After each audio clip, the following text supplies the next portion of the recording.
بما اني اسكندرانيه جبت لكم اكله بشكل جديد. سمك، ده سمك بوري، ممكن تعملي بولتشي باي سمك بحر. اي نوع سمك ينفع فيه الطريقه دي. تعالي اوريكي طريقه سمك تحفه تحفه. السلام عليكم ورحمة الله وبركاته. ازيكم حبايبي، عاملين ايه؟ النهاردة احنا عملنا صينية سمك بطريقة مختلفة خالص خالص، وان شاء الله تجربوها وتعجبكم. والرز كمان عاملينه بطريقة مختلفة ان شاء الله تعجبكم.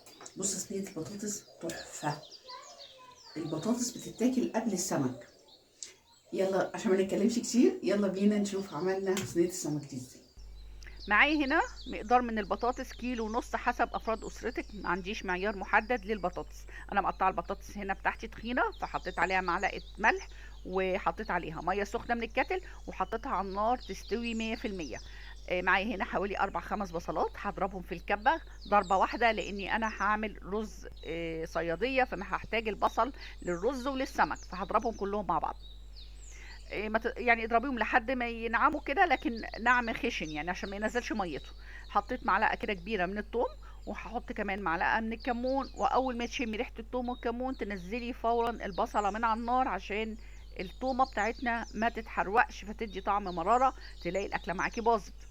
بعد ما خلاص تمام كده اتحمصت البصله معانا، حطيتها في الكبه معاها ليمونه شايله البذر بتاعها، وطماطمايه وشويه فلفل اخضر، وهضربهم. انا محتاجه اوصل الخليط ده لمعجون معايا.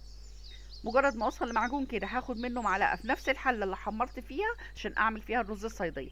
حطيت على اللي في الكبه معلقه بقى من الملح، إيه على قد بقى يعني ايه، حاجه بسيطه لان السمك متملح والبطاطس احنا حاطين لها ملح.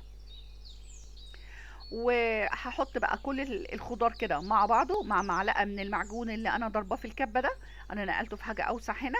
انطريه نطر كده لحد بس ما كله يتبل، وابتدي رص البطاطس لتحت، لاني انا عايزه البطاطس تاخد يعني ايه تحميره خفيفه كده من تحت.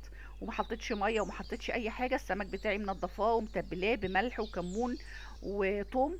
هحط معلقه كبيره من الخليط اللي في الكبه ده، وهدهن بيه السمك كله، وهبتدي ارصه بالمنظر ده. هحطه تحت الشوايه من تحت حوالي 10 دقايق، وبعدين هحطه تحت الشوايه كمان 10 دقايق. اما الوش ده يتحمر هنقل السمك والفه الجنب التاني. الرز بتاعي هنا حطيت اللي باقي في الكبه، وحطيت الميه بتاعه الرز على قد الرز بالظبط، وسقطت فيه طبعا الملح بتاعي وهو فيه الكمون بتاعه، والرز استوى، وربنا يحسن ما بين ايديكم جميعا يا رب.